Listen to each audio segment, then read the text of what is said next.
I woke up to the sterile smell of the hospital room and the sharp beeping of machines that seemed to echo every beat of my terrified heart.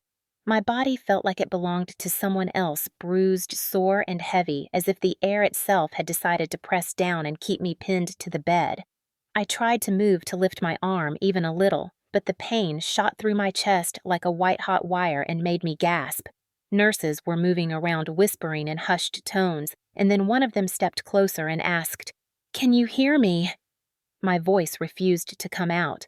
My mind felt fractured, broken into pieces that did not fit together anymore. And then the words hit me like a hammer in slow motion the doctors had called my parents. My parents, the people who were supposed to protect me. And their reply had been chilling cold and final. "We can't," they had said. I had tried to grasp the meaning, tried to find some mistake, some way this could not be true. But there was nothing. They had left me there broken, unconscious in a hospital bed while life outside continued without me. I remembered flashes the last memory before everything went black. My father shouting the glass, shattering the weight of his hand against my back, the terror in my own chest that seemed impossible to contain. And my mother standing silently watching. I had thought they would rush to me, protect me, shield me, but instead they had chosen words, a phrase so dismissive it cut deeper than any physical blow. "We can't." And suddenly, the world felt entirely cold, entirely cruel. The pain in my head was not just from the accident, the fall, or whatever had caused me to end up here. It was the pain of betrayal, the sharp, twisting realization that the people who should have been my anchors had thrown me into the storm instead.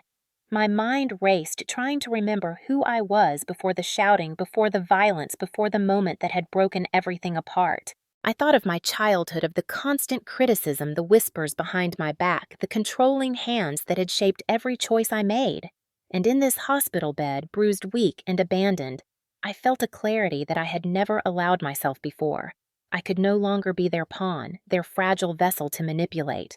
Their betrayal had awakened something in me, a spark that refused to die despite the weight pressing down on my chest. And as I lay there watching the shadows of nurses passing by, listening to the hum of the machines, I realized that this was not the end of my story. It was the moment I had to choose the line between victim and survivor drawn in stark, unforgiving clarity, and I would cross it no matter what it took, because they had shown me who they were, and now it was time for me to show them who I could become. The anger mixed with fear, the heartbreak intertwined with determination, and for the first time in my life, I felt the chilling taste of power, the power that came not from them, but from me. I clenched my fists beneath the thin hospital blanket, feeling the bruises sting, and promised myself that nothing, not their neglect, not their violence, not their betrayal, would ever have control over me again. The doctors had called, the parents had refused, and in that moment I understood that survival was no longer just about keeping my body alive. It was about reclaiming my life from the people who had tried to destroy it piece by piece with every act of cruelty, every whispered lie, every heavy hand. And I knew that when I walked out of this room, when I finally opened my eyes to the world that had almost swallowed me whole, things would never be the same. They would pay attention then.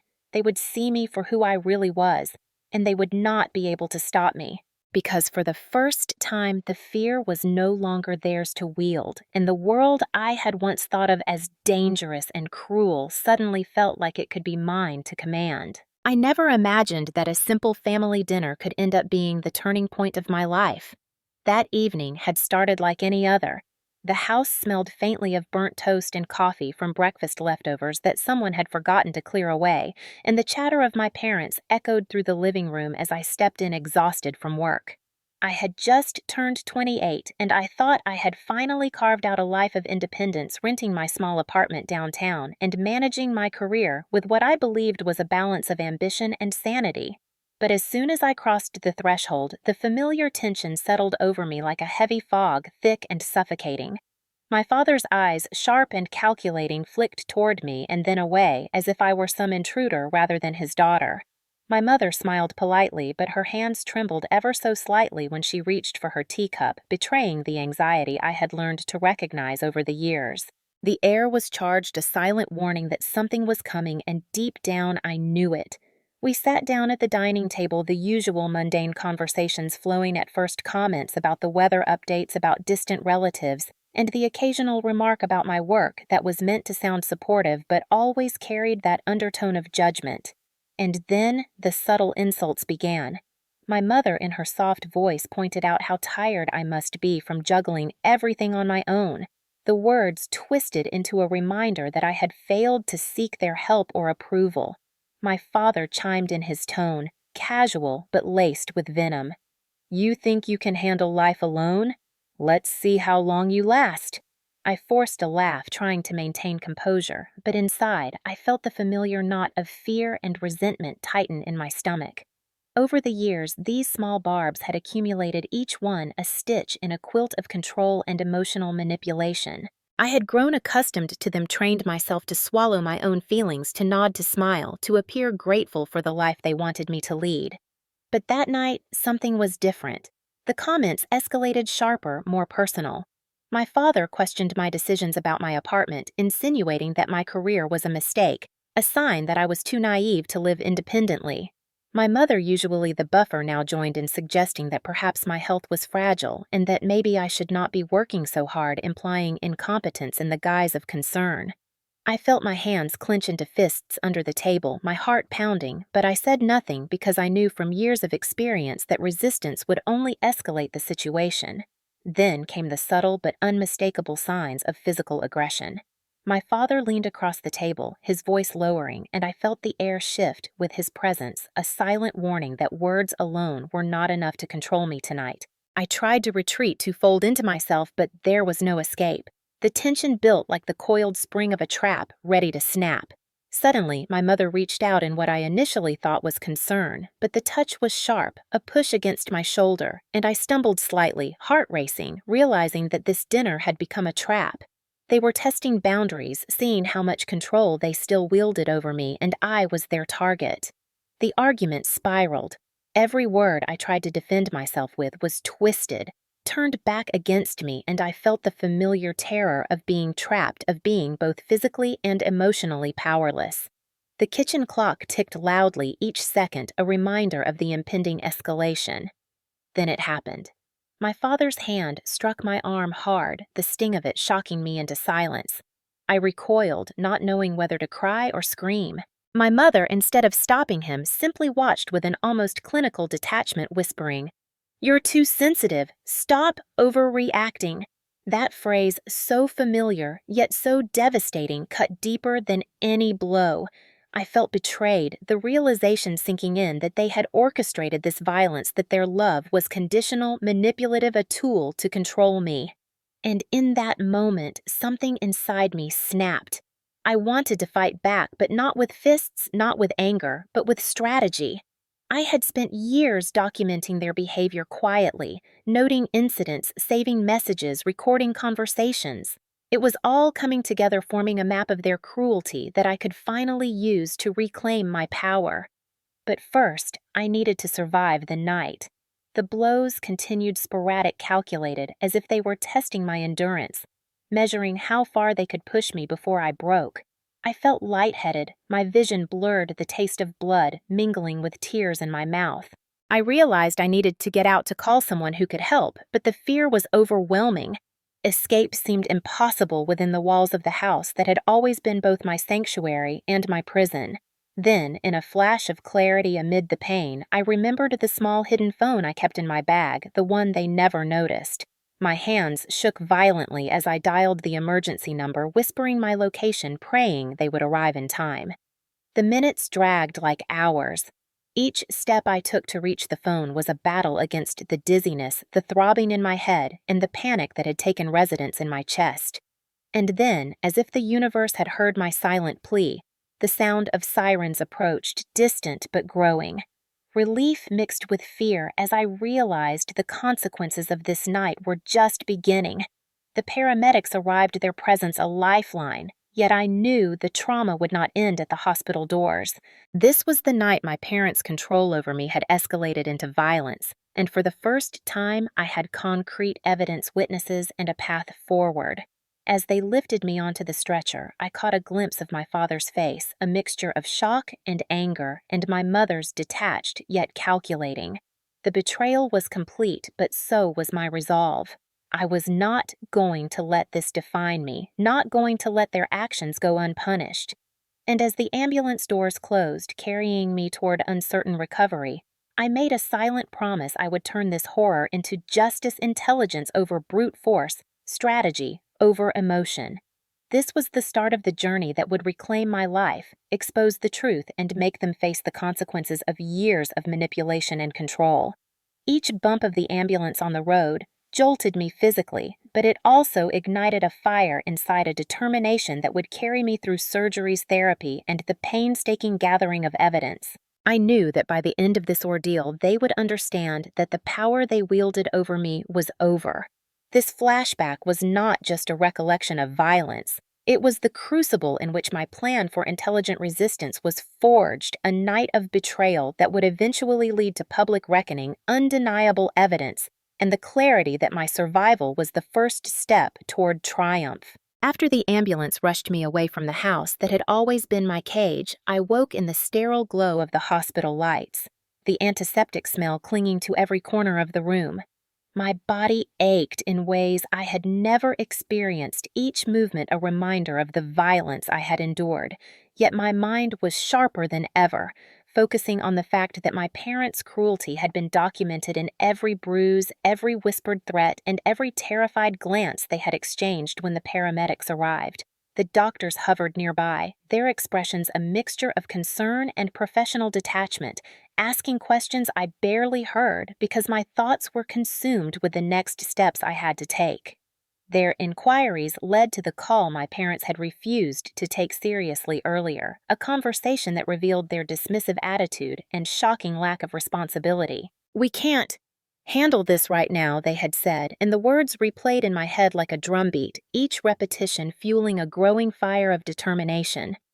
Nurses tended to my injuries, cleaning wounds and monitoring vital signs, while I quietly began reviewing the small evidence I had smuggled in my bag. Photos of previous incidents, recordings of verbal abuse, and a diary of manipulations stretching back years. It was overwhelming to realize how much I had endured and how long I had lived under their control without recognition from anyone else. I felt a mixture of grief, rage, and clarity that I had never allowed myself to confront fully before. Hours passed, the hospital rhythm, a blend of beeping machines, footsteps, and muffled voices giving me the time to piece together a plan. I needed to protect myself legally and emotionally to build an unshakable foundation for the retaliation that would expose their toxic behavior publicly. The first step was contacting a lawyer who specialized in domestic abuse and family disputes. With trembling hands, I used my small hidden phone to reach out, explaining briefly the situation, emphasizing the physical violence and the pattern of control that had escalated beyond emotional manipulation. The lawyer's response was measured, professional, and reassuring, outlining the steps I could take to document evidence, secure restraining orders, and prepare for eventual legal confrontation. This validation hearing, a professional recognized the abuse I had normalized for years, strengthened my resolve. As the day faded into evening, I was faced with the surreal reality of my situation. Friends I had confided in started calling, offering support and disbelief in equal measure, and I realized just how isolated I had been, hidden under the guise of a normal family life that everyone else envied. The realization stung, but it also sharpened my strategic thinking. I began to consider how to turn this isolation into leverage, how to ensure that their public personas of respectability could not shield them from accountability. I outlined a sequence of actions, gather indisputable evidence, engage legal authorities, and ultimately make the abuse undeniable to anyone who had ever doubted me. While my body healed in the hospital bed, my mind raced, devising ways to capture conversations and behaviors in their natural environments, collecting proof that could not be refuted, and planning how to share it without jeopardizing my safety. I thought about the psychological tactics they had used for years, the guilt, the gaslighting, and the constant undermining, and realized that their confidence was rooted in secrecy. Expose the secrecy, and their power evaporated. During brief moments of rest, I reflected on the subtle manipulations, the incidents I had dismissed as normal family tension, and I cataloged them in my mind as pieces of a puzzle I was now determined to solve.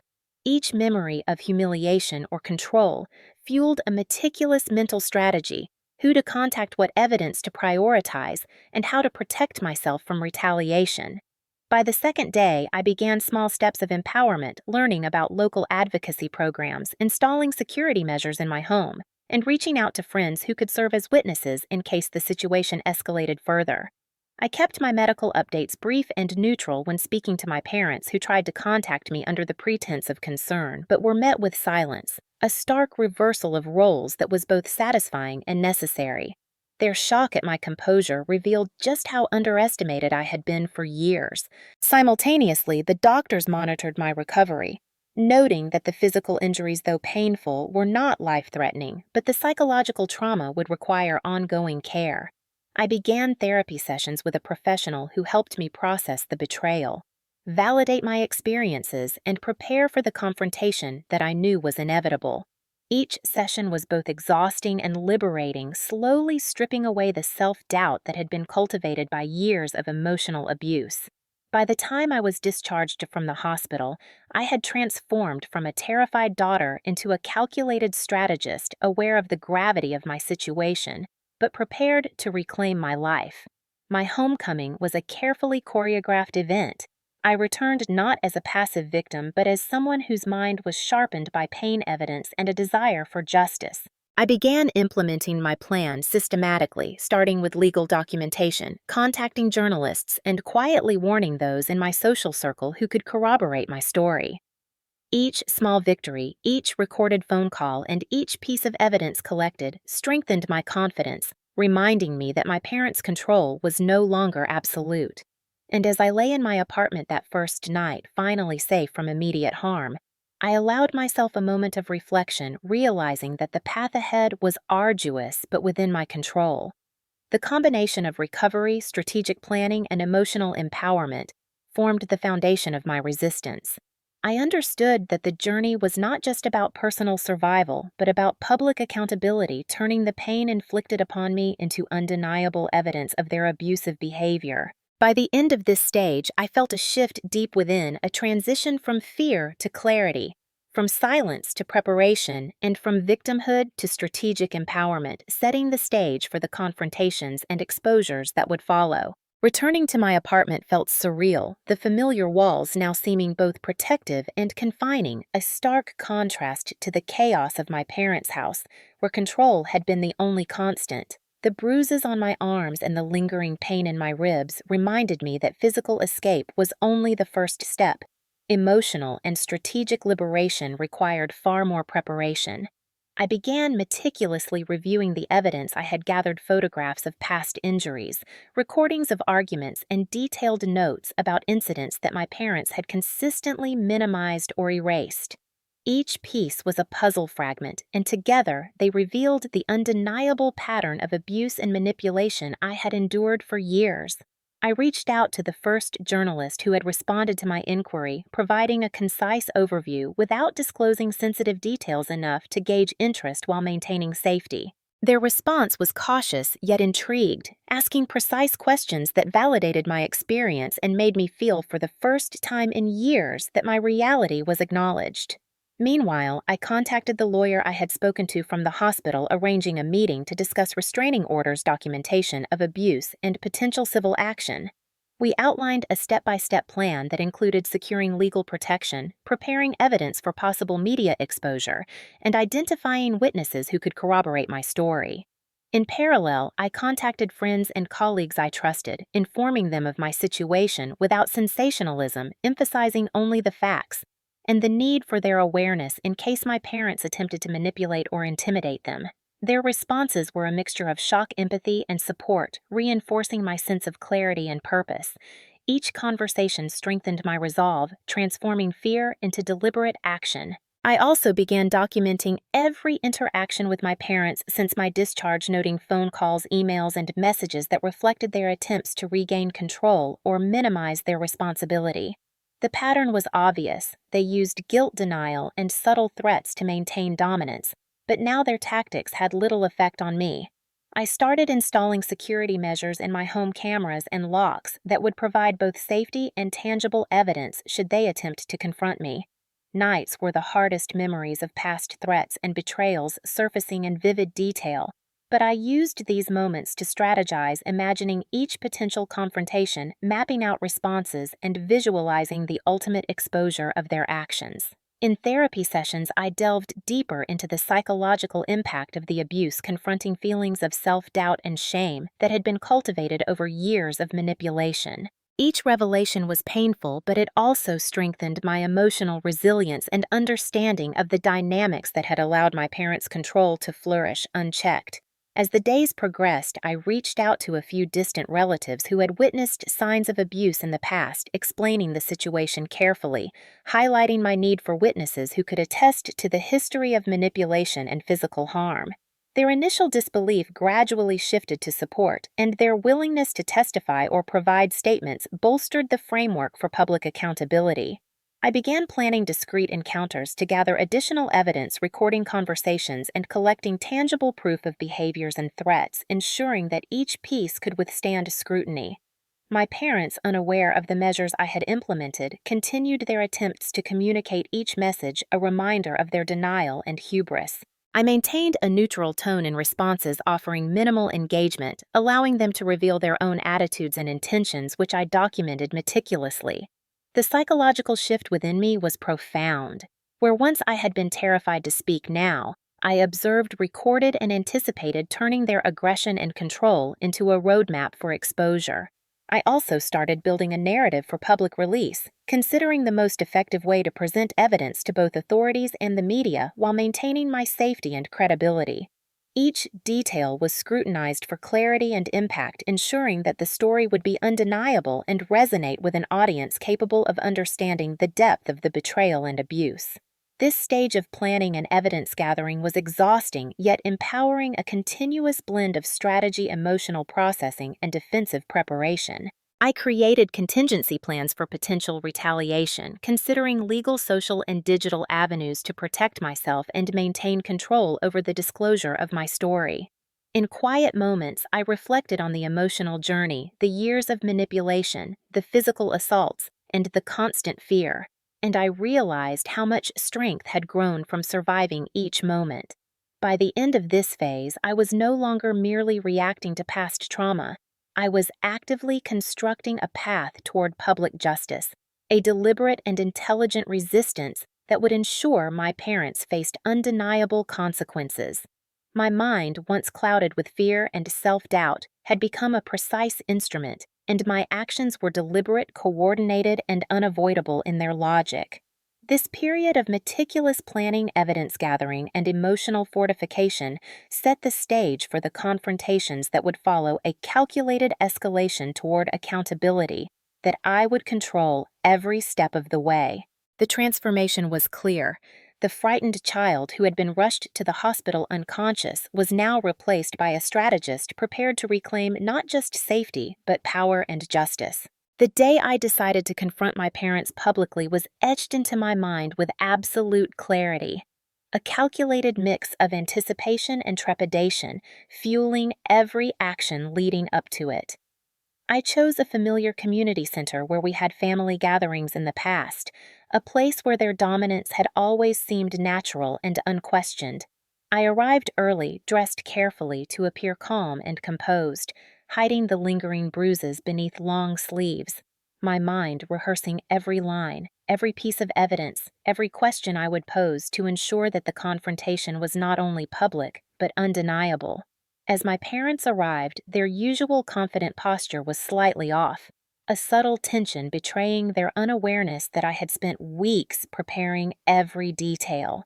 The gathering began with small talk and cautious smiles, but the air was thick with unspoken expectation, my heart hammering as I waited for the precise moment to unveil the truth. I started by recounting incidents in chronological order, each event described with measured clarity, avoiding sensationalism, while ensuring that the weight of the evidence was unmistakable.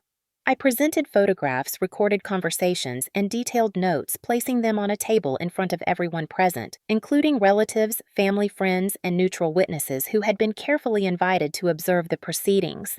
Their reactions ranged from disbelief to horror, eyes widening, whispers spreading, and suddenly the narrative I had painstakingly prepared began to resonate with those who had previously dismissed my experiences. My parents tried the usual tactics: denial, gaslighting, and subtle intimidation, attempting to redirect attention and minimize their culpability. But the careful documentation I had amassed made every tactic futile. I calmly referenced dates, times, and corroborating witnesses, each countering their arguments before they could fully take form. The room shifted. The community that had often sided with my parents now looked at them with a mix of shock and doubt, their previous unquestioned authority eroding with every detail I revealed. I then invited two relatives who had observed incidents firsthand to speak their accounts perfectly, aligning with my documentation, their voices steady, their testimonies lending an irrefutable weight to the claims. My parents' expressions darkened, attempts at composure slipping. As their control waned in real time, the room now fully aware of the extent of the manipulation and abuse. I kept my tone measured but firm, not shouting, not pleading, letting the evidence speak louder than any emotion could yet internally. My pulse raced with a mixture of vindication and adrenaline. I revealed the specific incident that had sent me unconscious to the hospital, detailing the neglect and denial I had faced when doctors contacted them, a moment that crystallized the depth of their betrayal in front of everyone.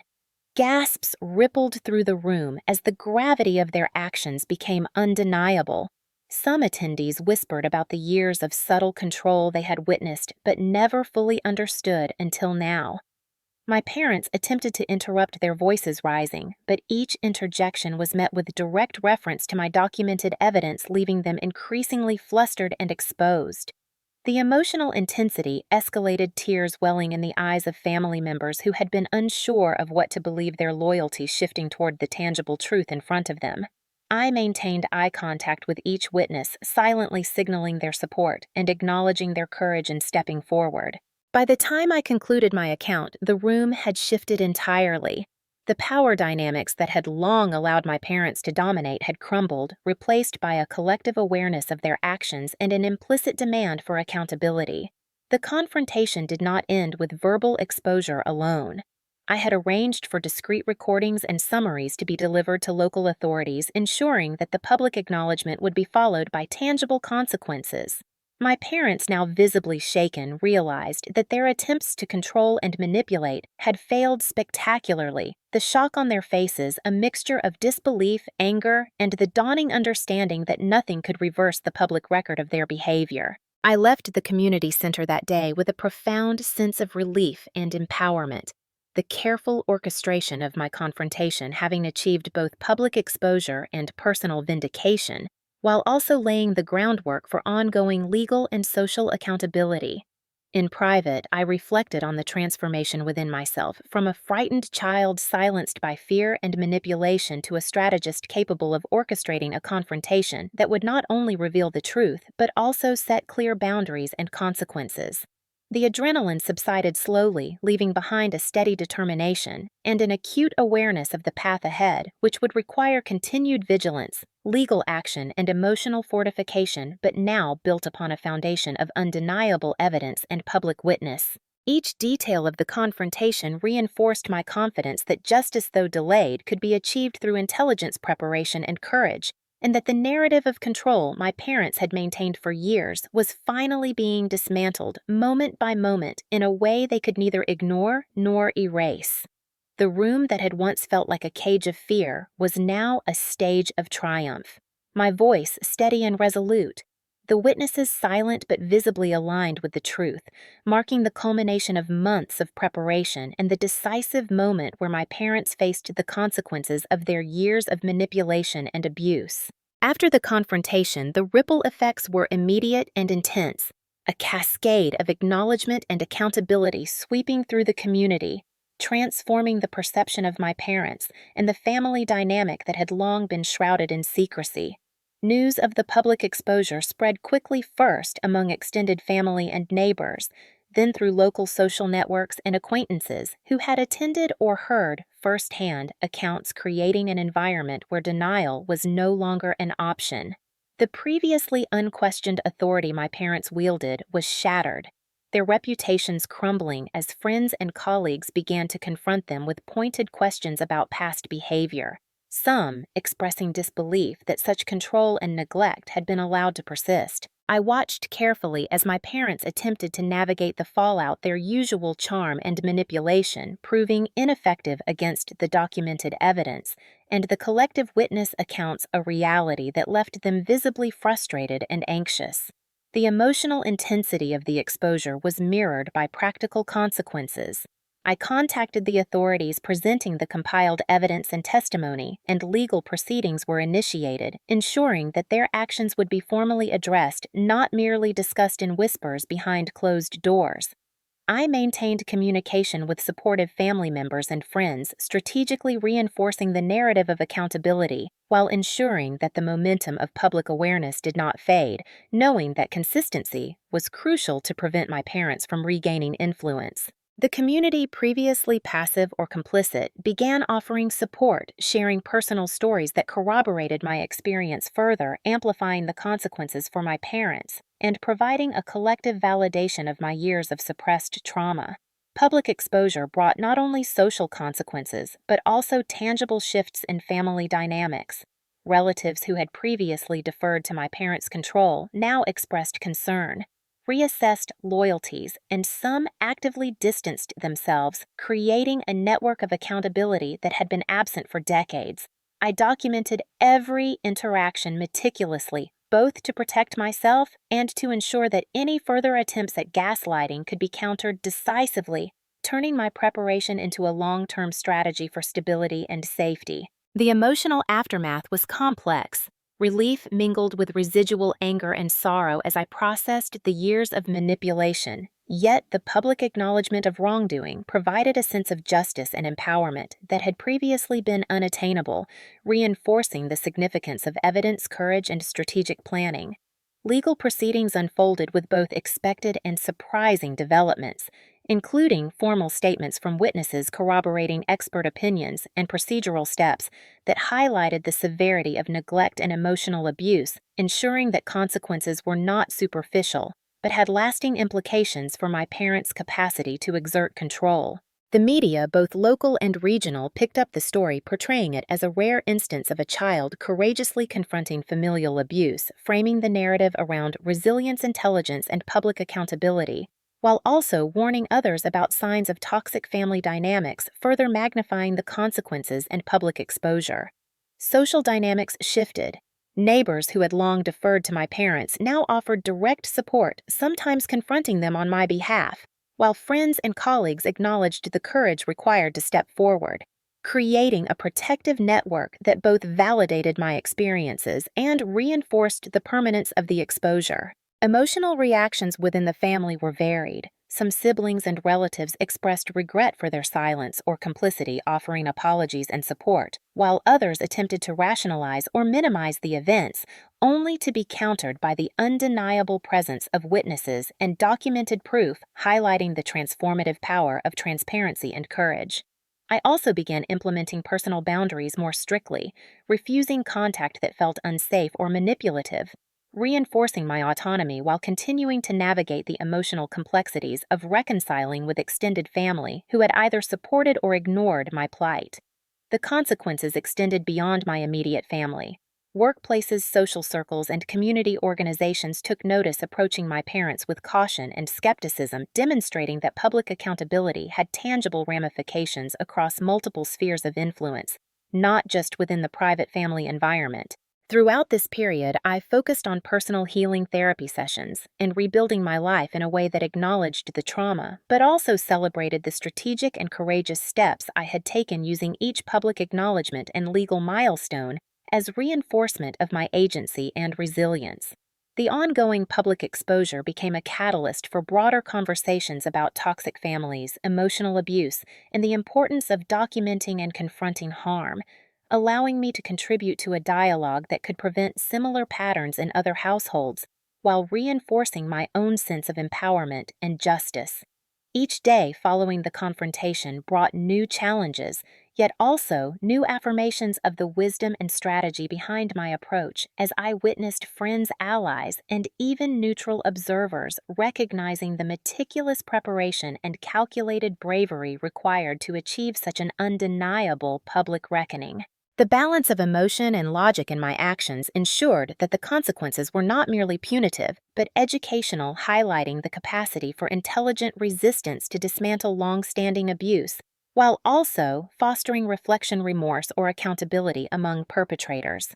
By the end of this phase, the public exposure had solidified a permanent shift in the family structure and societal perception, my parents' manipulative influence curtailed, and my own sense of self-worth and capability profoundly reinforced, marking the culmination of months of preparation, confrontation, and strategic follow-through in a way that was as emotionally satisfying as it was legally and socially consequential. The narrative of my suffering had been transformed into a story of agency, evidence-based resistance, and public accountability, ensuring that the lessons of courage, intelligence, and moral clarity would endure not only for me, but also as a cautionary example for others navigating similar family dynamics. In the weeks following the public exposure and legal proceedings, I began to experience a profound shift in my sense of self, a quiet empowerment that stemmed not from vengeance alone, but from the deliberate choices I had made to reclaim my life, establish boundaries, and embrace autonomy. An emotional transformation that felt as vital as it was liberating, and one that had eluded me for years under the oppressive influence of my parents, whose authority had been systematically dismantled through evidence, witnesses, and public accountability, leaving them unable to manipulate or control me further.